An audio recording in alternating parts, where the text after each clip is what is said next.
last Wednesday, I was talking about open doors. Alam nyo, itong open doors mga kapatid, open door for evangelism. Okay? Open door for evangelism. Ang sabi ng 2 Corinthians 2:12, furthermore, when I came to Troas to preach Christ's gospel, and a door was opened unto me of the Lord. Now, as church, the main thing is soul winning. And the mission of our church is reaching out to souls. Naintindihan po ninyo?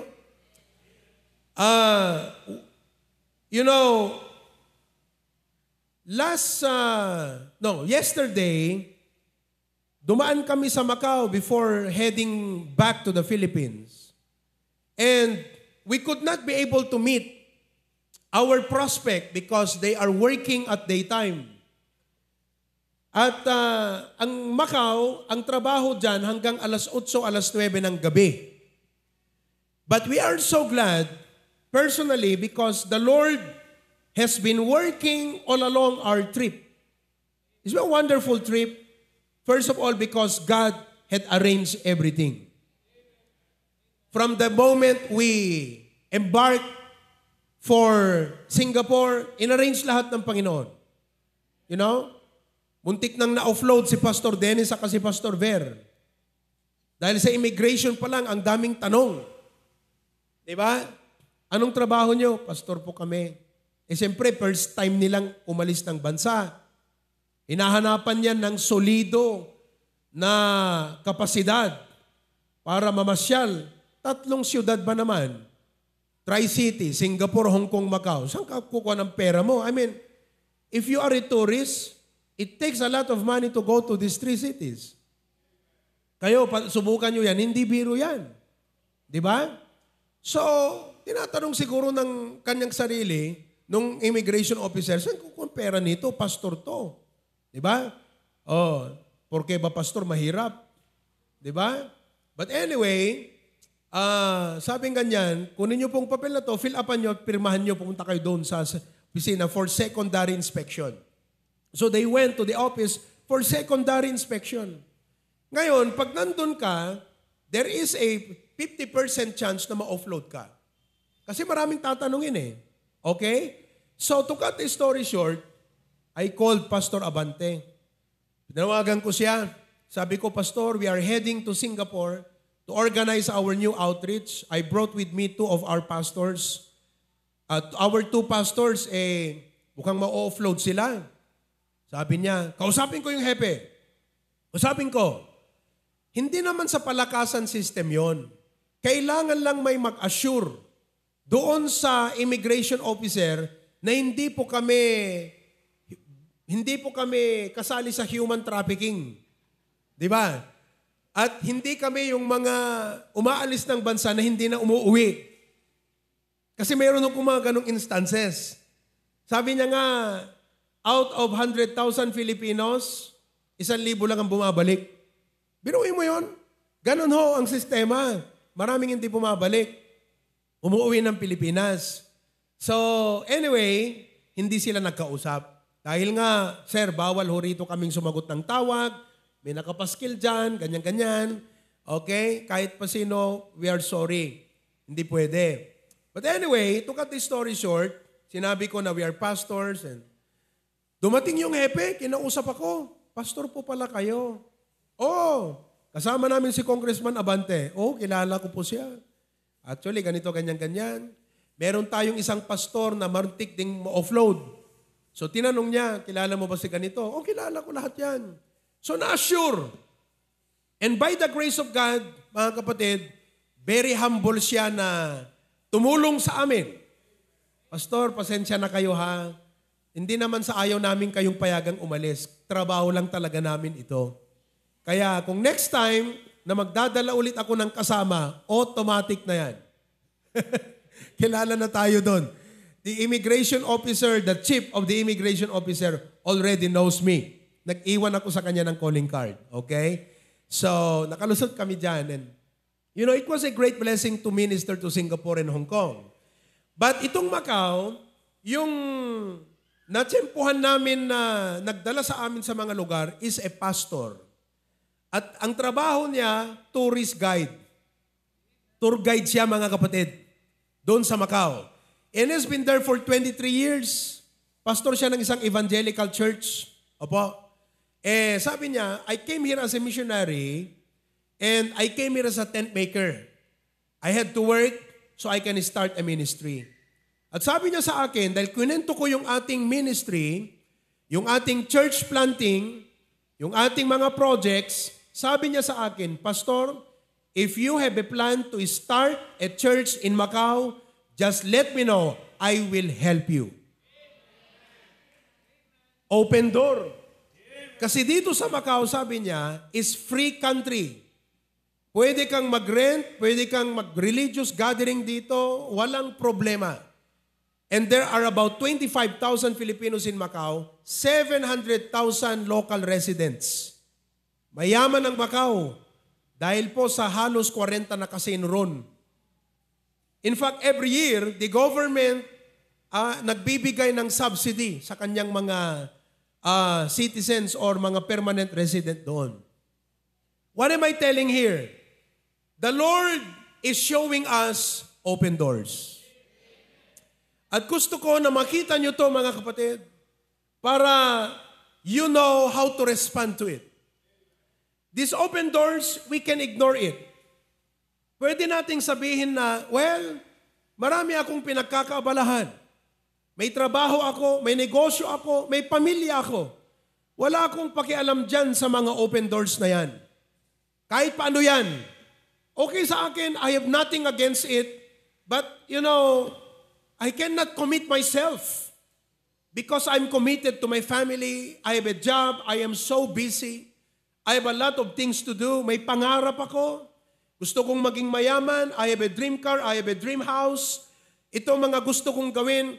And we just close our eyes to the doors that God is opening for us, the doors of evangelism. I hope and I pray that tonight we will not ignore these open doors. Secondly, you can avoid it. You can avoid it. Alam mo na ikaw ay kinakausap ng Panginoon, but you are avoiding it.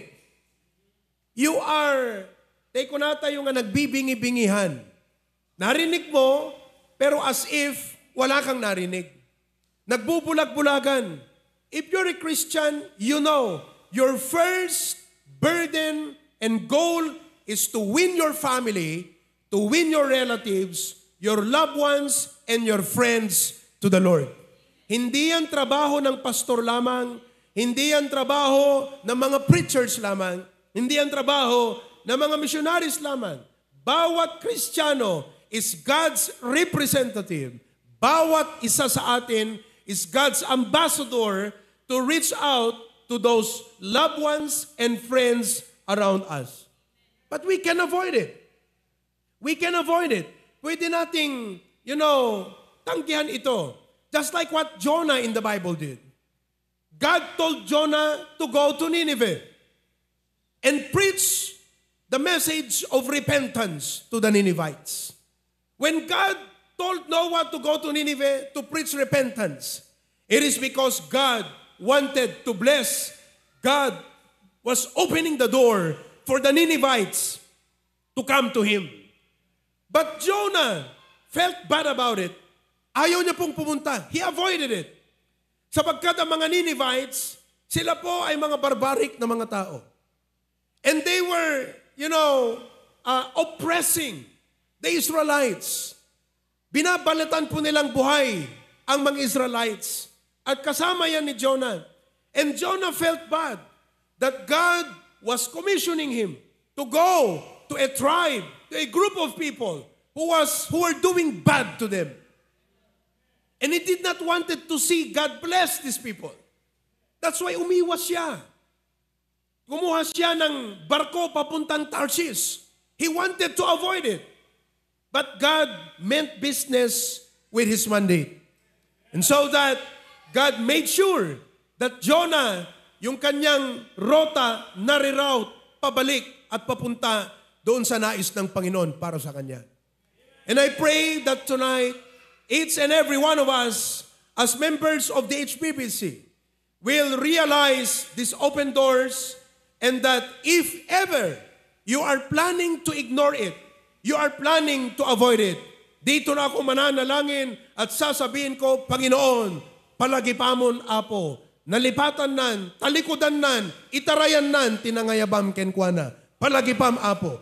That's when I, as your pastor, would pray and beg God, out of love, out of concern for you, for the work of God, and for the souls of men, God, chasten that brother.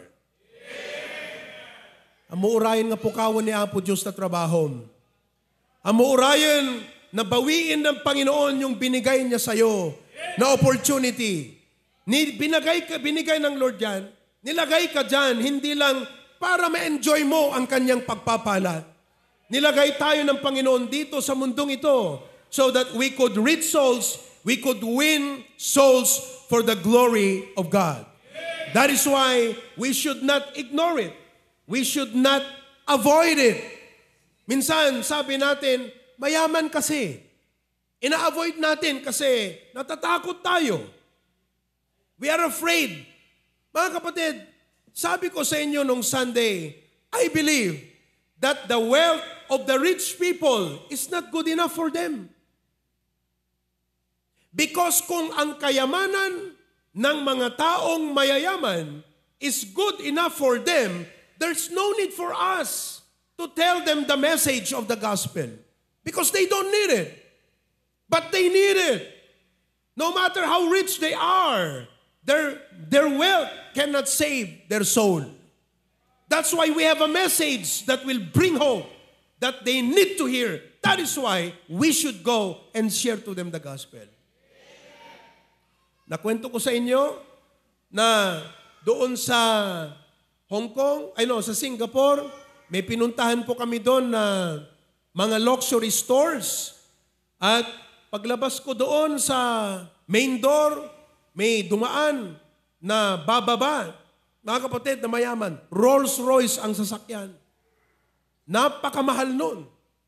Sa Pilipinas, 2-3 lang yata ang may ganong sasakyan. 40-50 million pesos worth. Top down pa. Yung walang bubong. Mga kapatid, pagbaba ng matandang babae, kita mo, sosyal talaga. Yung kanyang eyeglass, parang Chanel yun. Yung kanyang damit, luxurious. Yung kanyang bag. Kinukwenta ko, sabi ko, yung kasuotan ng taong ito, nakakahalaga ng halos 3 million pesos. Pero mga kapatid, I would like for you to know, na kahit dala niya sa kanyang kasuotan, ang 3 million pesos na yan, hindi kayang iligtas ang kanyang kaluluwa. Their wealth is not good enough for them. That is why we should pray. We should reach out. We should not avoid it. We should not ignore. Huwag mo sabing mayaman. The education of the learned is not good enough for them. Huwag nating sabihin na may pinag-aralan to, matalino to, magaling to. Hindi ko na i-reach out. No, they need our message. When I was 10 years old, we were around soul winning here, sa barangay dyan sa Daya. No? May isang pinuntahan kaming bahay. Sabi ko, Sir, magandang hapon, bigyan kita ng gospel tracts. Sabi niya sa akin, ano yan? Sabi ko, ito po'y salita ng Diyos tungkol sa kaligtasan. Sabi niya, hindi ko kailangan yan. Marami akong libro dito. Marami daw po siyang libro. At abogado daw po siya. At ang sabi pa sa akin na itinuturo sa kanyang, ano bang tawag dito, talampakan? Sabi niya, children ka lang. Sabi nga ganun sa akin. Sabi ko sa isip ko, kung matalino to, wrong grammar. Dapat child ka lang. Kasi isa lang ako eh. Sabi niya, children ka lang. Galit na galit sa akin. Siguro natouch ko yung ego dahil matanda siya, bata ako. Ano bang ituturo ko? I mean, the thing is this. Even if he had volumes of books in his house, none of them can teach him how to go to heaven. Ang tanong ngayon, sa lahat ng binasa ng taong ito, nasaan kayang kaluluwa niya ngayon? Where would his soul be today?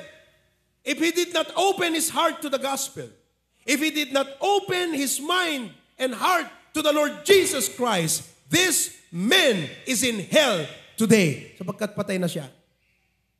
Ano ang naitulong ng mga libro niya? The education of the learned people is not good enough for them. That is why pinapakita ko sa inyo ito, mga kapatid, sapagkat ang pinakamalaki na challenge sa mga kapanahonang ito is this: for the devil to put good things into your hand so that you will not do the right thing.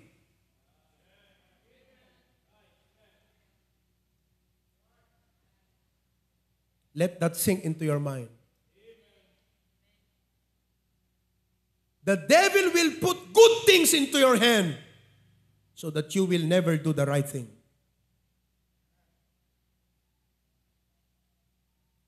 A job is a good thing.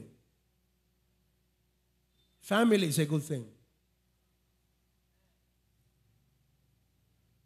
Hello? Pero ginagawa mo ba yung dapat mong gawin? Are you doing what you are supposed to do as a Christian? Are you doing the right thing? Are you winning souls? We can ignore it. We can avoid it. But we should seize it. Amen? We should seize it. Huwag po nating antayin na unahan pa tayo ng mga kulto. May friends ka, huwag mong antayin na isang araw, itong mga other religious group pang makakuha dyan. Iglesia ni Cristo. Anong message? Kung hindi ka umanib sa amin, hindi ka maliligtas. Yun ba? O masaya ka ba kung yung friend mo napunta sa Iglesia ni Cristo? Masaya ka ba kung yung friend mo nakuha ng Mormons? Masaya ka ba kung yung friend mo nakuha ng Sabatista? O napunta sa Jehovah's Witnesses? Bakit? Because you were busy with good things that you did not do the right thing. Hello? Let us seek first the kingdom of God. That's the work of God. That's the ministry. That is the purpose of God's government on our lives. We are representatives of heaven. We are ambassadors according to the Bible. And it's our duty na unahin ang karyan ng Diyos sa ating buhay. Amen. And it's righteousness. The word righteousness means rules. Rules of life. Nakalagay yan sa Bible. Yan ang ating unahin. At ano sabi ng Bible? All these things shall be added unto you.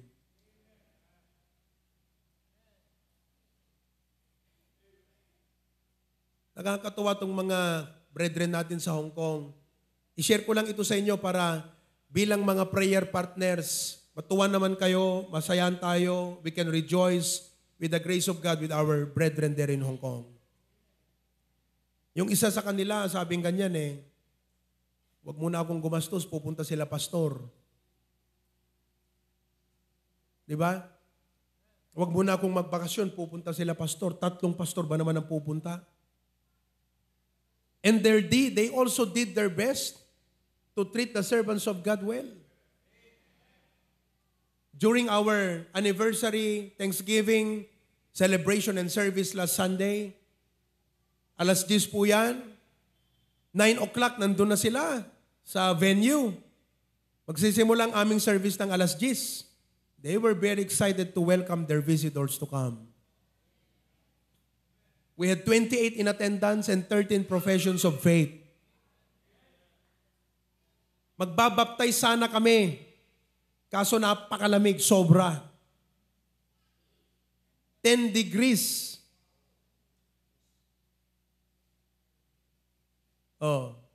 Sa loob yan Tingnan mo si Pastor Dennis, naka-jacket yan ng todo. Giniginaw pa rin yan. Okay? Kaya sabi nila, Pastor, pagbalik nyo, papabaptize kami. We have candidates for baptism. You pray for that.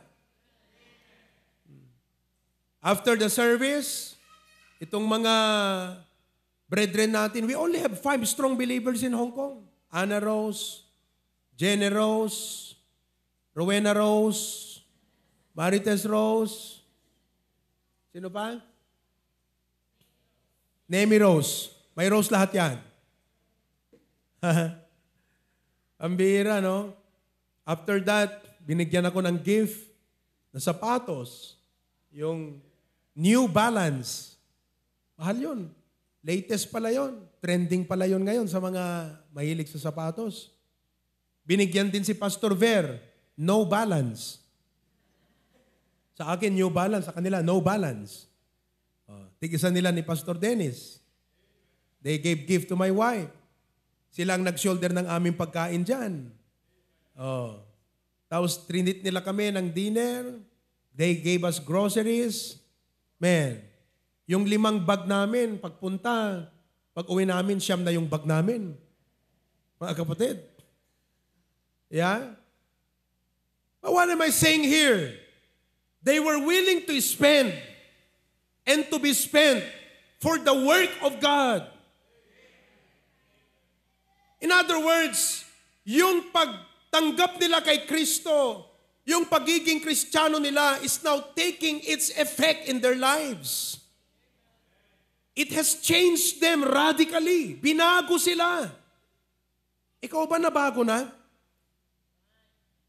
Maraming mga Kristiyano, mga Baptist, Katoliko pa rin ang mindset. Ang alam lang pagdating sa gawain, church. Listen, it's good to go to church. Ang tawag dyan, church goer. But Christ commanded us to go and teach all nations. Kung church goer ka lang, hindi ka pa totoong Baptist. Dahil ang totoong Baptist, nagre-reach out sa mga kaluluwa. Nagre-reach out sa tao dahil gusto niyang i-share ang Panginoon sa kanila. Gusto niyang akayin sila sa Panginoon. Yan ang totoong Baptist. The first Baptist said, "Behold the Lamb of God, which taketh away the sins of the world." That John the Baptist pointed people to Jesus Christ. That's what a Baptist does. In his own way, in his own capacity, sa anumang pagkakataon, paraan na binigay ng Panginoon sa kanya, he will take advantage of that opportunity to share the gospel and reach out to people. Kaya kung ikaw sinasabi mong Baptist ka, hindi ka nagsusoul winning, hindi ka pa totoong Baptist. Baptist ka by profession. Baptist ka by baptism. Pero hindi ka Baptist by practice. Kasi ang totoong Baptist by practice, soul winner yan. Hindi pwedeng lumabas na walang gospel tracts, na walang dala na promotional para sa ministry. Kaya nga, ulitin ko, ang gaganda ng mga sasakyan nyo, walang kwenta yan kung walang laman na trucks. Gaganda ng mga motor nyo, dapat may trucks yan. Yung mga bags nyo, may dalabang trucks yan? May gospel trucks ba yan? Hindi ko sinasabi ito dahil magandang pakinggan, pero yun ang tama. Alam mo ang halaga ng isang buhay? The value of your life is determined by what you do with it. Kung hindi yan nagagamit ng Panginoon, walang kwenta yung buhay na yan. You may be full of good things, but you're not doing the right thing. You're not doing the main thing. You're not doing what you're supposed to be doing. The value of your life is determined on what you do with it. The value of your time is what you do with it. One soul won to Christ is worth more than riches. Riches na hinanap mo ng 10 taon. Isang kaluluwa lang. Walang kwenta yung 10 years na hinanap mo na pera yan. Just one soul lang ang katapat niyan, tapos. I'm speaking from a Christian. Ito po'y usaping Kristiyano. Usapin na tinanggap mo si Kristo, binago ka, pananaw mo, direction mo, perspective mo sa buhay, lahat binago ng Panginoon. You have to remember that Jesus came to bring change para baguhin ang ating buhay. And only His death on the cross can initiate that change in your life. The moment that the person receives Christ as his personal Savior, his destination changes from hell to heaven. His direction changes. His deportment changes. Everything changes in his life. Amen? Oh. That's why third, not only the open doors for evangelism, but thirdly, the open doors for good works. The open doors for good works. In Galatians chapter 6, verse number 10, Galatians chapter 6, verse 10, it says, as we have therefore opportunity, that is an open door, let us do good unto all men, especially unto them who are of the household of faith.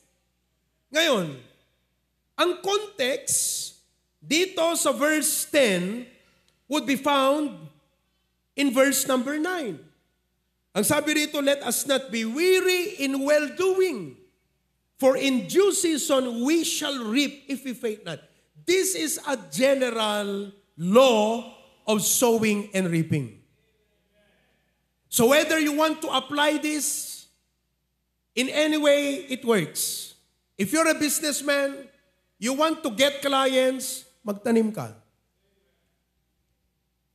Sa Macau, doon sa may ruins ng simbahan, hindi na kami nagpicture doon. Simbahan yun eh. Pero bumaba kami, ang daming mga free taste doon. Napunta nyo ba yun, Debrail? Free taste. Doon pa lang, busog ka na. Kasi, nagpark yung tour guide namin sa taas, bababa kami. Pagbaba namin ganyan, left and right, oh, ang daming mga pa-free taste. Tikim kami ng tikim. Hindi na kami tumitikim, kumakain na kami. Kasi kung tikim, once lang. Pero kung 5 beses ka nang kumuha, kain na yun, hindi na tikim yun. Di ba? Bakit nila ginagawa yun? Walang bayad yun, libre. Bakit? They're sowing. Iniisip ko, sabi ko, nababawi kaya nila? Di ba? Nababawi kaya nila yon? Ilan yung dumadaan doon? Kada dumadaan, kuha doon. Tapos yung iba, ano lang? Tapos lakad ulit. Nababawi kaya nila? Kumikita kaya? Kumikita yon. Hindi pwedeng hindi kumikita. Bakit? Ba ngayon, dapat sarado na yung mga yon. Pero bakit ang ngayon, bukas pa? At grabe sila magbigay ng free taste. Ibig sabihin, malakas silang kumita. They are applying the principle of sowing and reaping. So, ibig sabihin, para sa kanila, yung pagdating ng maraming tao, ang nakikita nila, opportunity na magpa-free taste. Oh. Yan dapat ang Kristiyano. Whenever we meet people, is our opportunity to do good. Kaya sabi ng Bible, as given the opportunity, let us do good unto all men. Ngayon, bakit ho dapat tayo gumagawa ng mabuti sa lahat ng tao? According to verse 9, we shall reap if we faint not. Aani ka. Pag nagtanim ka, aani ka. Kaya nga ang sabi dito, mga kapatid, he which soweth sparingly shall reap sparingly. He which soweth bountifully shall reap bountifully. If you have a need, plant a seed. Amen. Sino sa inyo may pangangailangan ngayon? Magtanim ka ng binhi. Oh. Ayun ang sinasabi. Open door of good works. Ngayon, ilagay natin sa konteksto sa usaping Kristiyano. Bakit ang isang katulad nating Kristiyano ay gagawa ng mabuti sa kapwa? Imbes na awayin natin sila, gagawa ng mabuti. Bakit? Because of evangelism. We are building relationships. Mas madaling iwin ang mga kamag-anak at kaibigan pag na-build mo ang relasyon sa kanila. Kaya nga sabi ng Bible, that they may see your good works and glorify your Father. Ano ang tawag dyan? That is called spiritual influence.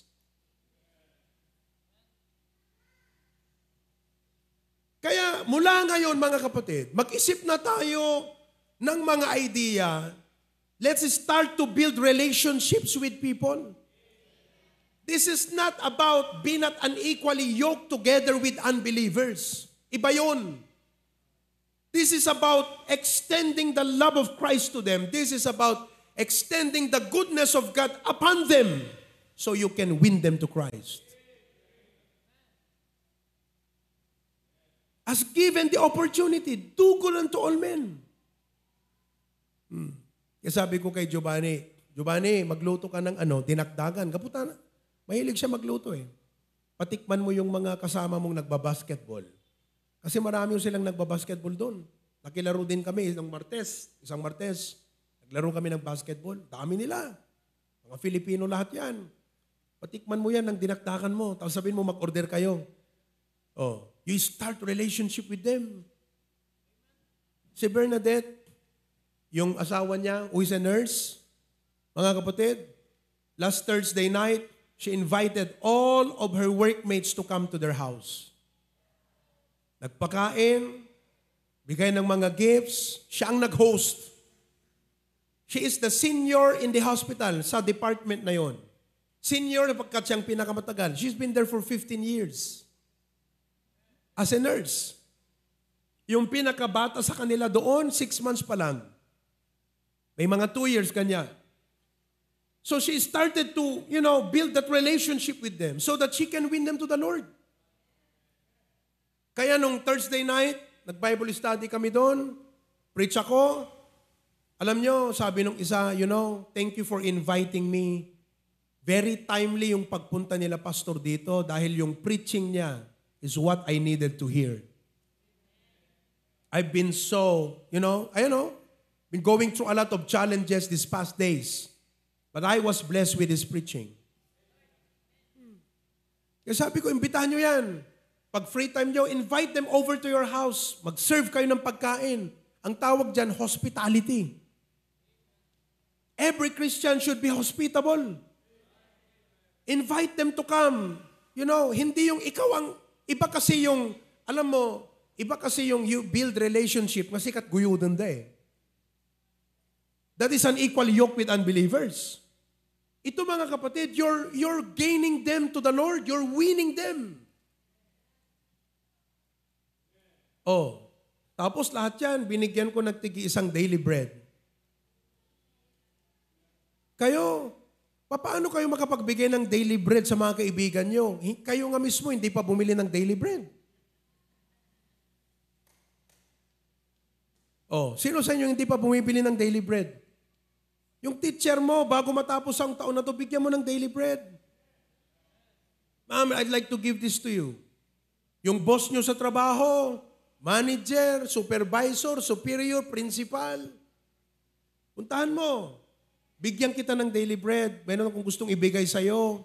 I am praying for your physical well-being every day. And you say that because you're a Christian. No one prays for them. Meron bang nananalangin para sa mga yan? Wala. Tayo lang. Sabihin mo, I pray for you, for your physical well-being, but I am more concerned of your spiritual well-being. So I'm giving this to you, daily bread. Araw-araw yan. This will greatly help you. So, nakagawa ka ng mabuti, nakapag-iwan ka ng maganda sa Kanya, spiritual influence ang tawag dyan. Amen? Proverbs chapter 3, verse 27. Proverbs chapter 3, verse number 27. Ang sabi, sa Proverbs 3, withhold not good from them to whom it is due, when it is in the power of thine hand to do it. Ito ang gusto kong sabihin nyo. Do good while you can. Do good while you can. Habang meron ka, habang binigyan ka ng resources ng Panginoon, gawa ka na mabuti. Just do good. Amen? Christ has done us good. Sabi nga ng Bible, He became poor so that we can become rich. And He wants us to pay it forward by doing it to others. Kumbaga, pagbabayad natin ng utang na loob sa Panginoon by doing this good to others. Ang tawag dyan, pay it forward. Hindi po yung pay it forward, yung ginawang kita ng mabuti, tsaka mo ako gagawa ng mabuti. Hindi yan pay it forward. Ang pay it forward is, I did you good, at bilang pagtanaw mo yung sa mabuting ginawa ko sa'yo, gawa ka na mabuti sa iba. Yan ang pay it forward. Kaya nga sabi ni Apostol Pablo, tingnan nyo, Romans 1, I am a debtor. Sabihin nga natin lahat, go. I am, may utang ka. Sabihin mo sa katabi mo, may utang ka.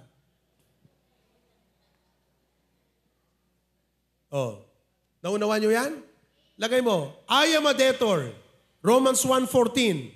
I am a debtor both to the Greeks and to the barbarians. Both to the wise and to the other. Sabi ni Paul, may utang ako sa mga Griego at sa mga barbaric. May utang ako sa mga may pinag-aralan at sa mga hindi o walang pinag-aralan. May utang ako sa kanila. Kailan pa nagkautang si Pablo sa kanila? At ano ang utang niya sa kanila? Tignan nyo sa verse 15. Verse 15 of Romans chapter 1. So as much as in me is, I am ready to preach the gospel to you that are at Rome also. 16.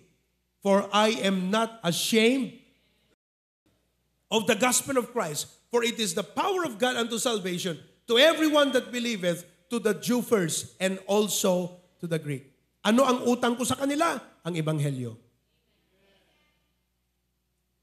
Sabi niya, ang ebanghelyo na tinanggap ko, niligtas ako, binago ako, nakita ko ang totoong kahulugan ng buhay, pinagpala ako ng gospel na to, at dahil dito sa ebanghelyong ito, I've been blessed. Now, may utang ako. Babayaran ko to sa kanila. I am going to give this to the Greek and to the barbarians, to the wise and to the unwise. That's what you are. If God's been good to you, He has saved your life, may utang ka sa tao. I-share mo ang gospel sa kanila. And you have to do good as we have opportunity. Do good while you can. Next, do good while you have time. Do good while you have time.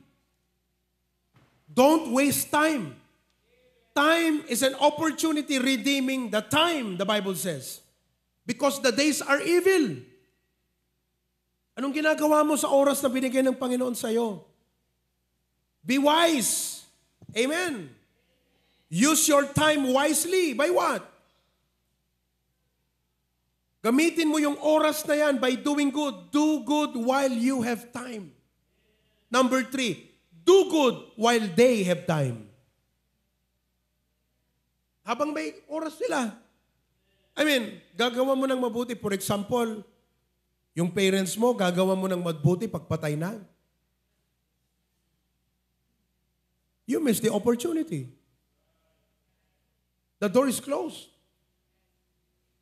Now, naisip mong gumawa ng mabuti, pero sarado ng pintuan.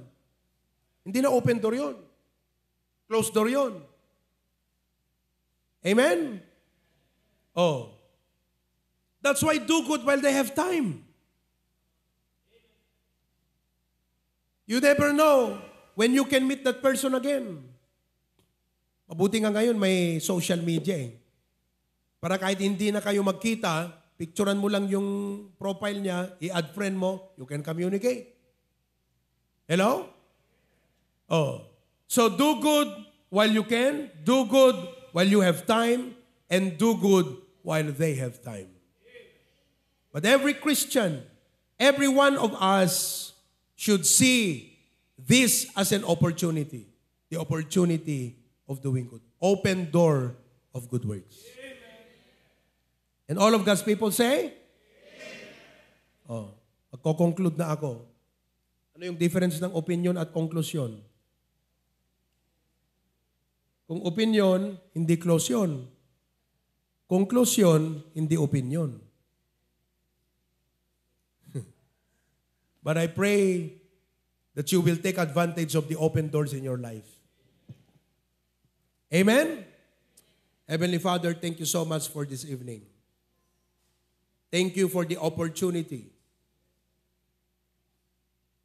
to share the gospel. The opportunity, Lord, that we could reach out to people and so that we can win them to the Lord Jesus Christ. I pray, Lord, that we start reaching out to our friends, to our loved ones, to our neighbors. And Lord, give us that strong faith. Bigyan mo kami ng pananampalataya, Panginoon, na gawin ito. Kayo po ang magturo sa amin, paano namin gawin ito, Panginoon. Ilagay mo po sa puso namin ang determinasyon na yan. Ilagay mo po sa amin ang burden, concern, and care for the souls of our fellow. Lord, it's only you who can impart us that burden and concern for them. So I ask tonight that you will impart upon our hearts the burden and concern for people. In Christ's name we pray. Amen. Alam nyo, nung nag-preach ako nung Wednesday night, tungkol dito sa open door, nag-message sa akin yung kapatid ni Pastor Dennis sa Portugal. Si Brother Harold. I know he's watching tonight. We are 8 hours behind. 8 hours behind sila. So it's 12 noon time. Magandang tanghali sa'yo, Brother Harold. He lives in Portugal. Alam mo sabi sa akin, Pastor Kunana, 18 years ako na Kristiyano, ngam kaslawang pa'y naaramidak nga para tiyapo.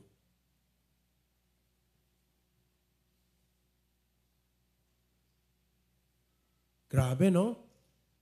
Kung para sa sarili, malaki ang nagawa niyan. Ilang taon na siya sa abroad. Manungat at napundarnan. Marami. Pero kung para sa Panginoon, wala pa akong nagawa. 18 years. Now, I was touched with your message, Pastor, sabi niya. So, nung mabasa ko yon, sabi ko sa sarili ko, this is God working in His heart. Alam mo, nakita ko doon, Panginoon Sabi ko, Lord, kumikilos ka sa buhay ng kapatid na to. Biruin mo, wala sa main sanctuary, pero na-touch. Ikaw nasa main sanctuary ka, hindi ka na-touch. Nasaan ka? Parang ikaw yung naka-online Buti pa yung naka-online, na-touch Di ba? Sabi ko, Lord, ikaw to Ikaw to. So right away, I called him up. Pag-angat niya ng telepono, umiiyak. Grabe, Pastor, nagdagsintirik na, nakabaybayag ako na Kristiyano. Awampay pulos na ramidak. I mean, ang basehan niya ng kanyang sinasabi sa preaching ko. Kaya kayo, evaluate niyo ang buhay niyo sa preaching ngayong gabi. Hindi yung good preaching. Hindi, evaluate mo ang sarili mo. Reflect. Anong realization mo ngayong gabi? Sabi niya, may iyak. Kaya, Pastor, ano kayong pwede kong gawin? At-touch ako sa preaching Marami akong mga kaibigan dito. Sabi ko sa kanya, Brad, you start reaching out to your friends. Win them to Christ. Kaya bukas, magpapadala kami sa kanya ng 200 na gospel tracts. 50 na calling card. At siguro mga 20 hanggang 30 na daily bread. Sabi ko, Brad, papadalhan kita ng mga kailangan mo na materials. Ikaw nang magbayad sa shipping. And he's very willing. Amen? Baka sa susunod na taon, magkakaroon na tayo ng HBBC Portugal outreach. HBBC is coming to Europe. Europe yun, di ba? Europe ba ang Portugal? Europe. Sa magitan niya, makakapag-plant tayo ng churches sa Europa. But it only takes a man who understands the preaching and say, Lord, count me in. Who has that faith, who has the burden, who will not waste his time, his resources, but will seize the opportunity that God has given to him. Amen? You know mo, pag namatay ka, legacy na yan. Diba? It's already a great legacy. So pray for Brother Harold. Kabsat ni Pastor Dennis. Kung loobin ng Panginoon, 3 preacher na yan sa HBBC. Tatlo na yan. Kunang ni Giovanni, ag-preacher take it, di amin kunang ni Giovanni. Excited. Di ba? So pray for them, mga kapatid. Kayong mga men, maging preacher kayo. Don't allow good things to sidetrack you from doing the main thing. Praise God for good things. Papasalamat ka at the end of the year, Lord, thank you for my job, thank you for health, thank you for everything. Anong ginawa mo? Binigyan ka ng Lord ng blessing, health. Anong ginawa mo para sa Kanya? This is a good message to reflect as we come to the end of the year, mga kapatid. What have you done for Christ? Alam mo yung message na, what shall I render unto the Lord for all His benefits? Ito yun eh. All His benefits, good things. What shall I render? That's the right thing. So if you thank God for the good things, do the right thing. Gawin mo yung dapat mong gawin. Kung thankful ka sa Panginoon, sa kabutihan niya sa'yo, gawin mo ang dapat mong gawin. Let's reach out to souls. Amen? Turuan mo kami, ilagay mo sa amin ang kaisipan na magkukusa ang aming loob, na lahat ng aming gagawin, we always consider the gospel.